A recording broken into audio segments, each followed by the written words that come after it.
Здравствуйте! Сегодня у нас в программе «Личный тезис» Ирина Доржиева, заместитель главы администрации по информационной политике.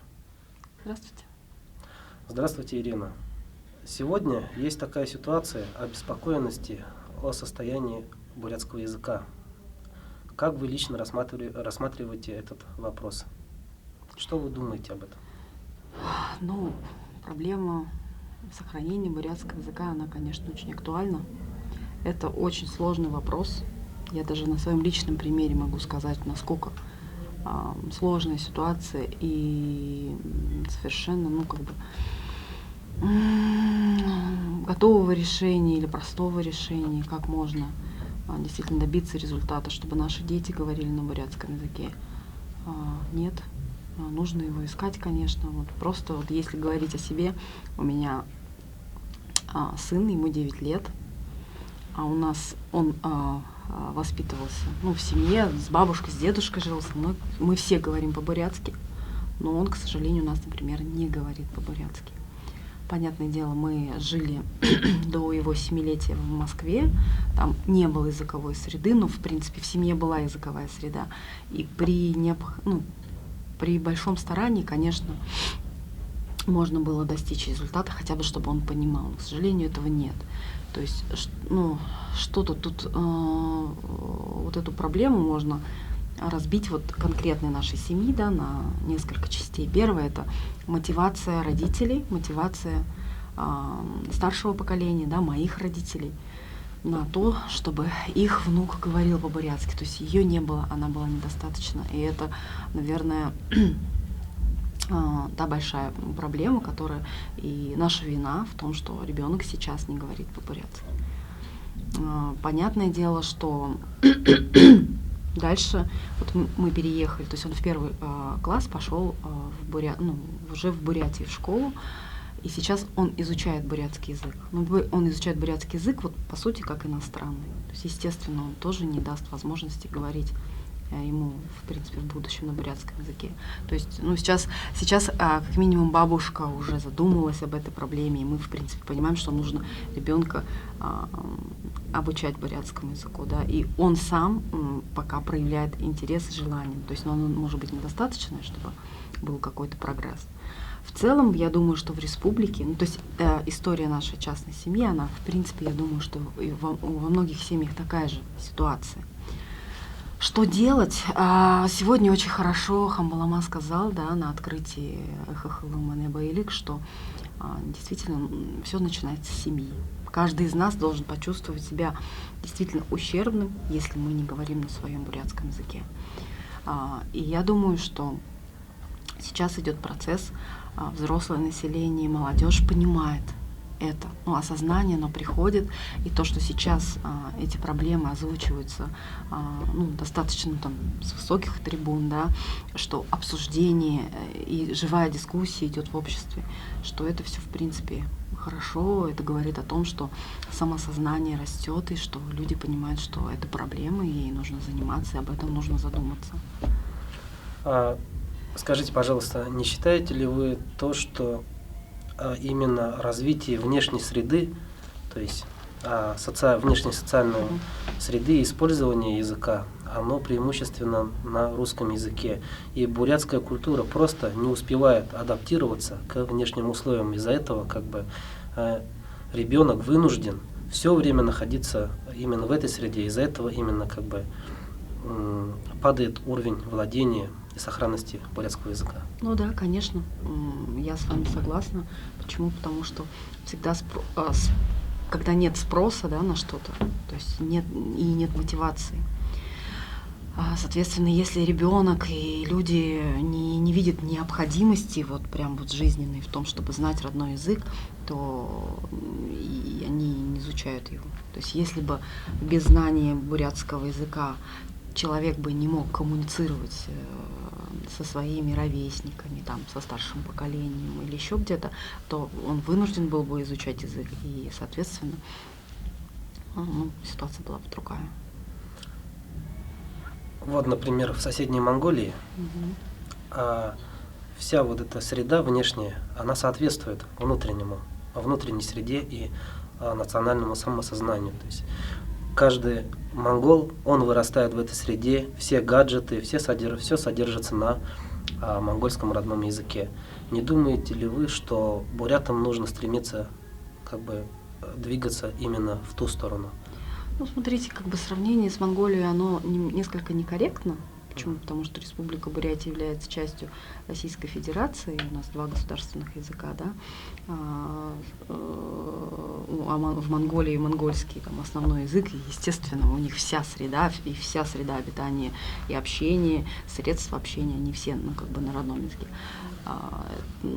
Тут сравнивать некорректно. Но стремиться к тому, чтобы создавать, да, я думаю, что к этому нужно стремиться, но опять же, насколько это будет востребовано, вот тоже можно столкнуться с тем, что мы будем, переводить там все гаджеты, таблички, допустим, вот на улицах и так далее, делать билингвальными, да, но это может не дать результата, потому что, это будет выглядеть, как украшательство, да, это, по сути, ситуацию не изменит.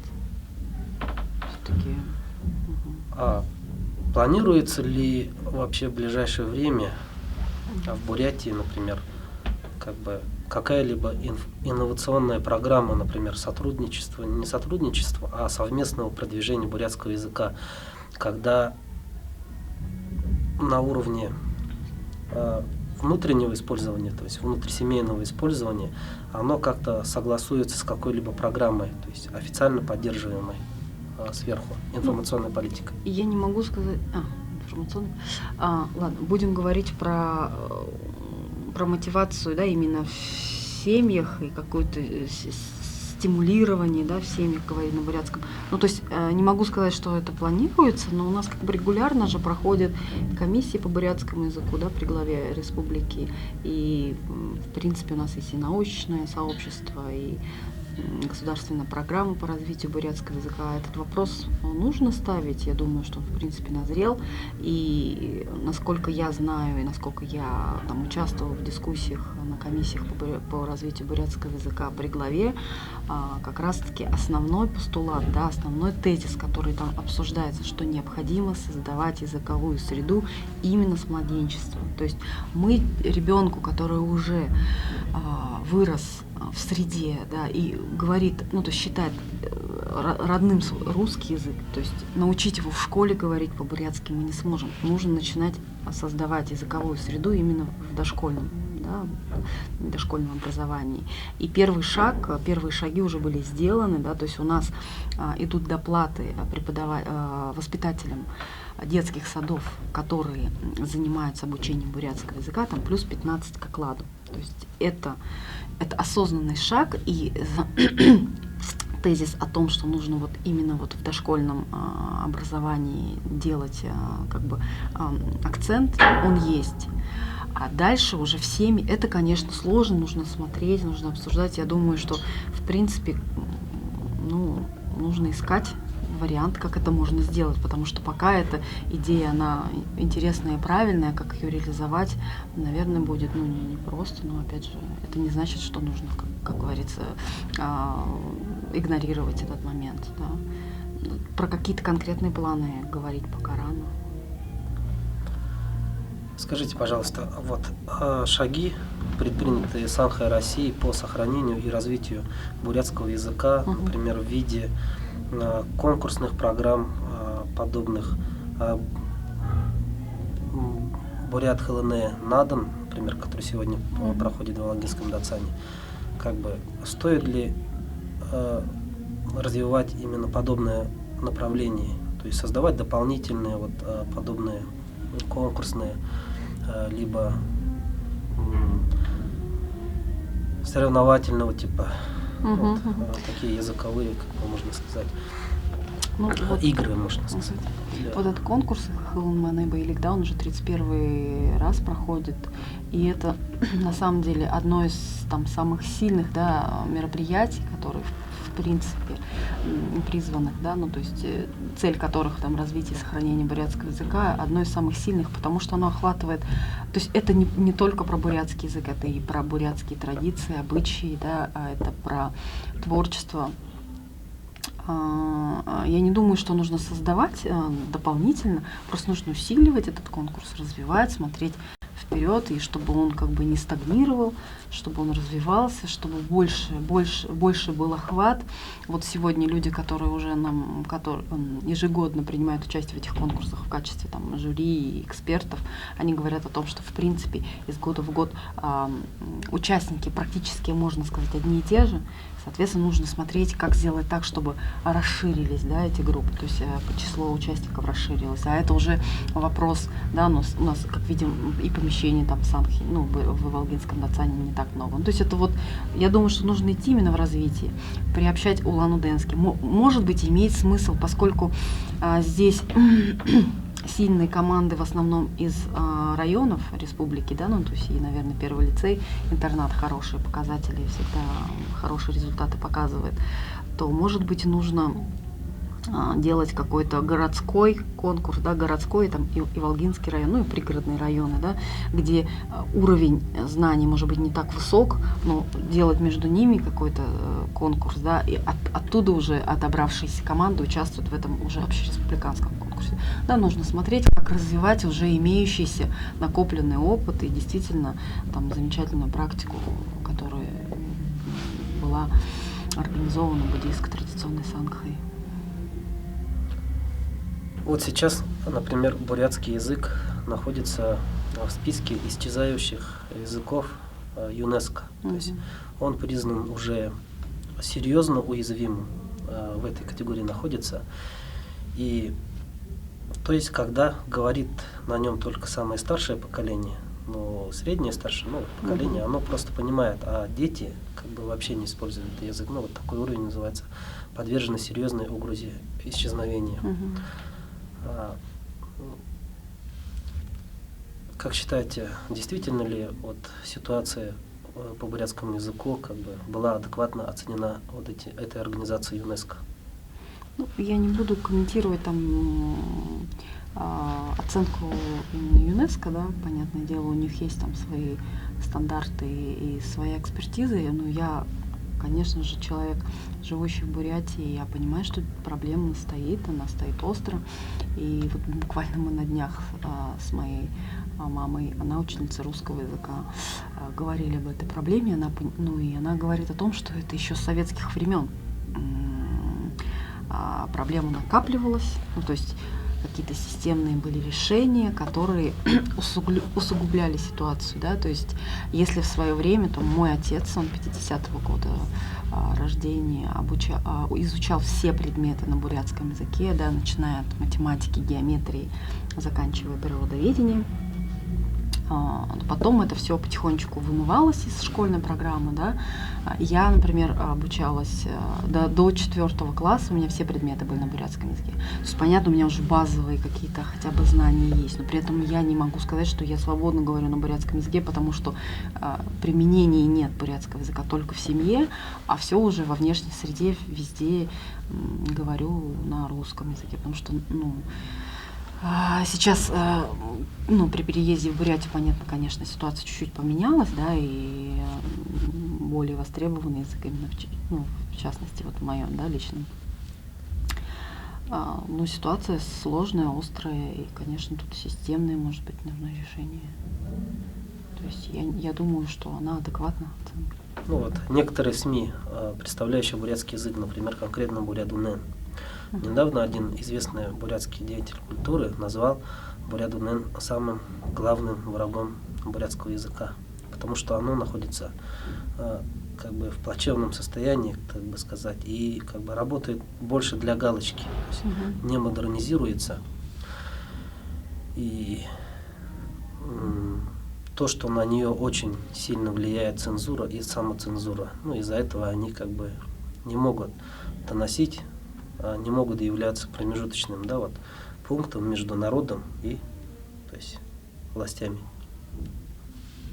То есть не могут донести, например, недовольство народа, выразить в печатном органе, то есть своего издательства, то есть Бурят Уныние. Именно в своей газете не могут выложить эту статью, потому что будет оказано давление, например. Ну, мне кажется, это довольно, как сказать, сильное заявление, да, но я не думаю, что такая проблема существует в принципе, потому что цензурой в Бурят Унын никто точно не занимается. У них есть редакционные коллеги, у них есть главный редактор и директор, они сами определяют свою редакционную политику, и в их редакционную политику никто не вмешивается. Это как бы никогда Бурят Унын, мне кажется, не был ущемлен как-то или контролируем с нашей стороны. Вот, мне кажется, нет такой проблемы. И проблемы вообще в современном мире с учетом наличия интернета, наличие вообще других средств коммуникации, говорить о том, что Бурят Унын, то есть бурятскому народу негде высказать свою позицию, потому что Бурят Унын цензурируем, это вообще в принципе нелогично. Ну, это просто не объективно. Объективная реальность говорит о том, что если есть у человека мнение, у него есть личная страница в интернете или еще какие-то другие паблики, где никакой цензуры и свободы слова. То есть эта проблема надуманная, я считаю, ее нет. Хорошо. Тогда, если нет такой проблемы, тогда может ли, например, свободный, любой гражданин прийти в это издательство как бы и попросить опубликовать его статью, например, скажем, о коррупции в органах власти? Согласится ли этот печатный орган разместить эту информацию у себя в газете? И не будет ли оказана цензура на эту газету? Знаете, вот конкретно могу сказать, что если информация проверена, если там отражено мнение второй стороны, если информация из достоверных источников, то есть никаких проблем не было и не будет никогда. То есть вопросов о том, что о каких-то коррупционерах замалчивает власть, вот не было. Нет, вопрос не конкретно о коррупционерах, это просто гипотетически, да, вот я представляю ситуацию.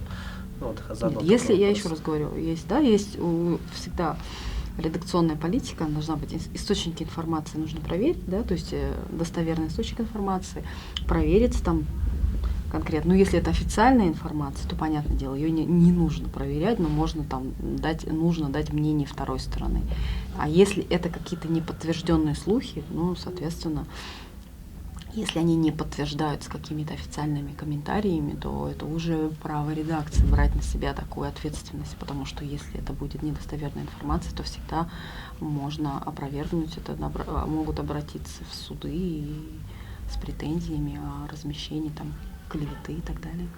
Тираж Бурят Унын на сегодняшний день сколько? 3200 экземпляров. Это много или мало? Это очень мало.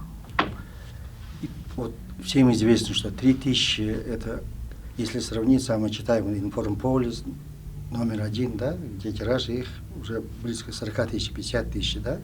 30. Почему так? Почему так?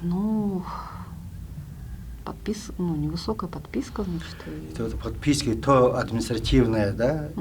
То есть заставляют подписываться, да, чтобы это как нагрузку дается. И сегодняшнее положение, как нужно его исправить, чтобы она не говорю, что как номер 1, да, или Информполис стал, 3000 экземпляров и столько денег, которые правительство, администрация влаживает, да, а те печатные издания, они существуют за счет своей деятельности, да. Вот как думаете, как можно исправить вот это, чтобы она стала Бурят Унын? Тут, конечно, я думаю, что один из вариантов – это сегментировать информацию. Есть у нас подготовленный читатель, который может читать Бурят Унын от корки до корки и понимать все. есть уровень владения языком, которых высокий, да, есть люди, которые достаточно средне владеют бурятским языком, им очень сложно читать газету, да, то есть язык достаточно сложный и много официальной информации. Может быть, нужно, ну, то есть сделать более, скажем так, на разговорном языке, да, делать какие-то молодежные рубрики, чтобы было понятно более широкому кругу читателей и тематику как-то расширить. Сейчас Бурят.УН начал издавать бурятский журнал «Харасвая», ну, то есть первый выпуск вышел буквально в этом месяце. То есть нужно, конечно, смотреть на запросы аудитории и отвечать именно запросам читателей. Из личного примера тоже я тоже владею бурятским языком, да, могу читать и понимать. Но, положа руку в сердце, я уже много времени или лет не открывал Бурят.УН, да, и своих друзей тоже спрашиваю. Она не цепляет, там нету того, чтобы мне, ну, чтобы я было интересно читать. Может, вопрос в этом стоит, как сделать, может, так, чтобы не знающий бурятского языка, даже знающий, чтобы открыл и читал, ну, в источнике, да. Вот тот же известный деятель, он говорит, что там неинтересно даже... Это вопрос к редакции. Я считаю, что это вопрос к редакции, да, то есть газету формирует корреспондент, направляет ее его главный редактор. То есть, соответственно, это вопрос поиска тем у нас каких-либо, у нас как у правительства, да, которые являются учредителем этого издания, влияние на редакционную политику, можно сказать, практически нулевое. Мы, да, там обязаны публиковать какие-то нормативно-правовые акты, но на этом наш госзаказ, он заканчивается. Все остальное это уже вопрос редакции. И вот сейчас, ну, самый такой оживленный, который вызывает дискуссии, это вопрос о диалектах, да, ну, которые сейчас очень много дискутируется, да, и вот ваше мнение, что думаете о диалектах бурятского языка, и всем известный литературный язык, и нелитературный, вот ваше отношение и ваше мнение, или ваш тезис по этому. Ну, я, как сама носитель цангольского диалекта и выросшая в среде, которая говорила на цангольском диалекте, могу сказать, что, ну, глядя на своих одноклассников, да, которые изучали и не изучали бурятский язык, они, конечно, не читают сейчас в оригинале тексты, потому что они сложны для понимания. Но, опять же, не хочу говорить о том, что те, кто владеет бурятским языком и способны понимать, они не читают, потому что не понимают, да, то есть они, если бы хотели бы, они читали.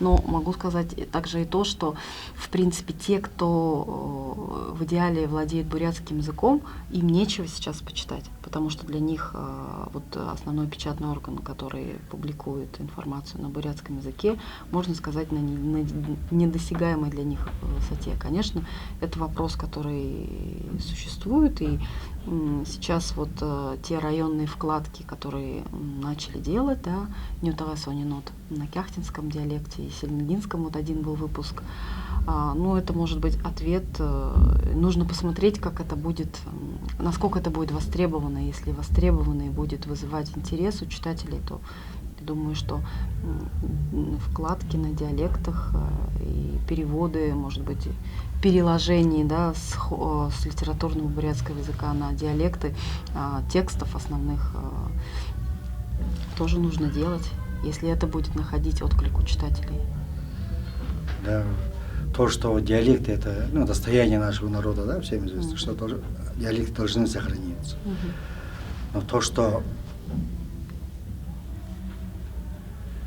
даже жители тех хоринских районов, которые, ну, обычно, которые ассоциируются с литературным языком, тоже в больших селах тоже не говорят на бурятском языке, да, это вопрос. Вот вопрос о диалекте, который сейчас, это один из методов пути возрождения, да, чтобы житель, ну, живущие, ну, в Бурятии, где живут буряты, да, могли говорить на своем родном диалекте, да, тем самым помочь, чтобы бурятский язык стал функциональным, да. Вот поэтому то, что бурятский язык умирает или она вылечится, как думаете?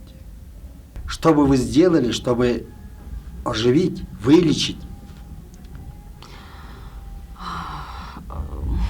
Я думаю, что то, что сейчас у нас есть успешные проекты, которые нужно продолжать поддерживать. Да? Это мы говорим про конкурсы Хахалыманеба или у нас есть Бурят ФМ, да, радио, которое имеет большую аудиторию и которые любит бурятский народ, да, все. И там с удовольствием люди рассказывают о своих новостях на своих диалектах. Нужно расширять среду. Про Селенгу ТВ не забудьте. Селенга ТВ обязательно, да, обязательно. Ну, я как вот в моей семье Селенга ТВ и Бурят ФМ, это у нас в зале у нас была Селенга ТВ включена, а у нас на кухне включен Бурят ФМ. То есть это у нас обязательно атрибуты нашей семейной жизни, обязательно. Вот. Нужно продолжать создавать среду. То есть мы с точки зрения Комитета по информационной политике на следующий год заложили в бюджете увеличение финансирования. Мы хотим, чтобы каждый телеканал свои передачи делал на бурятском языке. Да? То есть мы понимаем, что без государственной поддержки им достаточно сложно это делать. То есть на будущий год городской телеканал ТВКом заявил о том, что он готовит серию передач на бурятском языке. Есть у нас на Оригусе передачи, да, нужно поддерживать там какие-то новые проекты на БГТРК, да, на бурятском телевидении, на ТВ. Ну, то есть поддержка тех инициатив, которые есть, потому что, как правило, там сверху ничего не решить, но нужно поддерживать те идеи хорошие, позитивные, которые рождаются у людей, у творческих людей. Ну, это с точки зрения, то есть СМИ всегда рады, когда появляются интересные проекты.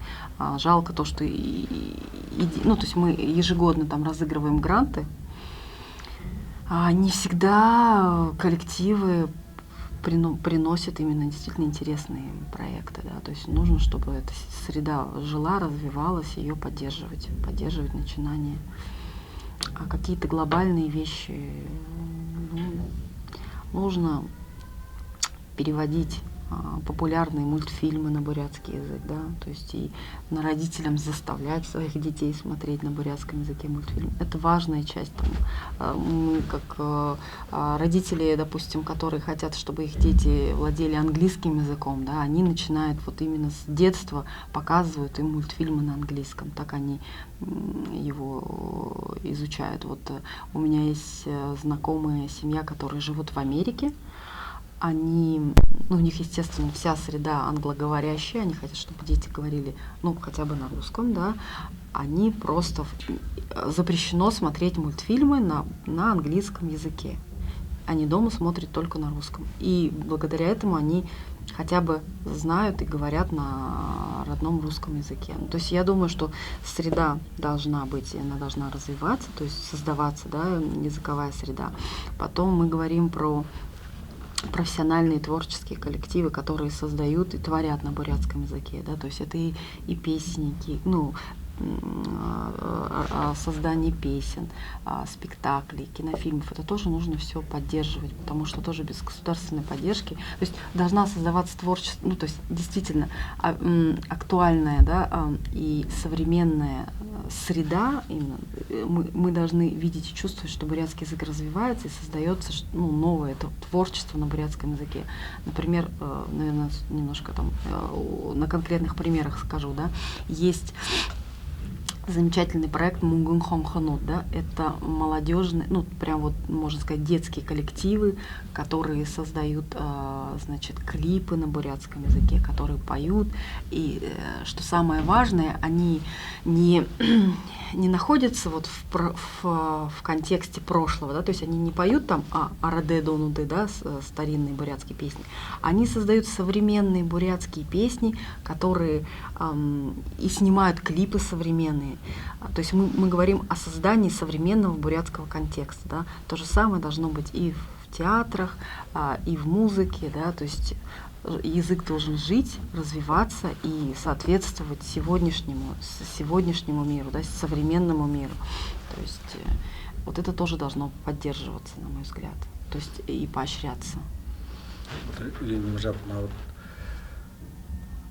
Тоже все в последнее время говорит, что администрация, правительство недостаточно делает. Но вот недавно я был приятно удивлен, когда приехал мой знакомый, который 5 лет не был, в Бурятии, живет в Москве. И вот когда тоже сказал про наши проблемы, да, он говорит,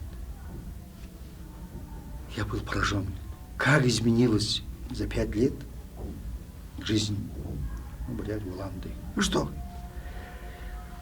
Первый, в трамвае, я зашел в трамвай, и там буряты разговаривают по-бурятски. Для него это то, что мы знаем, что было время, когда в общественных местах нельзя разговаривать, да, громко. И он также был поражен в том, что много людей, которые ходят в национальной одежде. То есть то, что мы здесь живем и что-то делается, может, сами не замечаем, может, хотим мы больше этого. Но тот человек, который приехал с Москвы 5 лет, который не был, и вот для него был, что вы говорите, да, говорит. И то, что действительно изменилось 5 лет назад взять, и сейчас то, что мы уже, народ, который уже начинает осознать, что мы бурятские, да, буряты, да, уже не стесняются. И как вы, ваше мнение, наш девиз, который вот сам России, который, что бурядут, бурядара, зугалье, да? Бурят был, бурядара, горлды. Вы поддержите этот наш девиз, что, встречаясь два бурята, должны разговаривать на бурятском уже? Всеми руками за, действительно поддерживаю. И вот на самом деле хотела сказать спасибо вам за то большое проникновенное обращение ко всем бурятам, которые вы написали, да. Оно было такое своевременное, и это именно обращение к каждому конкретно человеку, потому что от каждого из нас зависит большое дело. Если мы, каждый из нас, будем вносить маленькую лепту и толику в дело сохранения бурятского языка, общий результат будет сильнее и лучше. И мы там, я дала маме почитать это письмо, говорю, мама, прочитай, пожалуйста. И они дома стали, то есть она заставляет сейчас внуков говорить на бурятском языке. Понятное дело, что это все пока вот такие бытовые фразы и так далее, но все равно это очень правильное обращение. И заметно, даже я сейчас, там, находясь в коллективе и обсуждая какие-то рабочие моменты с коллегами, которые говорят на бурятском языке, мы говорим на бурятском. То есть ажылда ирет, ажыленга ажыл хорулды худо, бурядар хорулды худо, бурядар хорулды. В общем, поддерживаю, так и должно быть.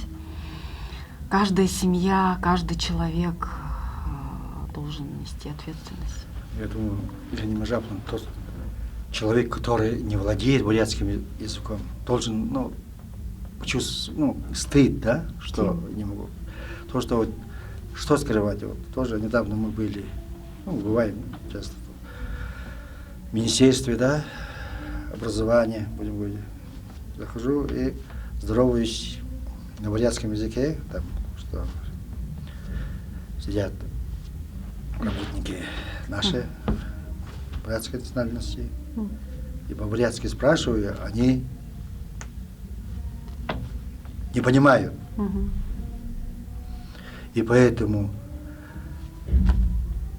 и никакого неудобства не чувствуют, не испытывают. Поэтому я думаю, правительство, администрация, да, вот если я же не говорю, чтобы другие люди другой национальности знали. В первую очередь это касается тех любой человек, любой русский должен знать свой русский язык, да, должен, ну, татарский, да, ну, так, украинский. Вот здесь тоже. Вот такое отношение, если вот мы начнем сейчас вести, ну, просто, конечно, чтобы любой человек, который должен знать свой, да, родной язык. Поэтому и в первую очередь в тех учреждениях, куда люди часто заходят, и в тех учреждениях, которые должны, наоборот, возрождать и распространять вот это. И там работают люди, которые сидят, не знают ни одного слова на бурятском. Я думаю, что после наших встреч, после этого должно измениться. Если мы сами не начнем, чтобы необходимо, чтобы и буряты бегали. Потому что в этой жизни, согласно буддизму, мы раз родились в бурятском теле, да, должны быть бурятара, да. Поэтому тут орторавая хьете, да. И вот поэтому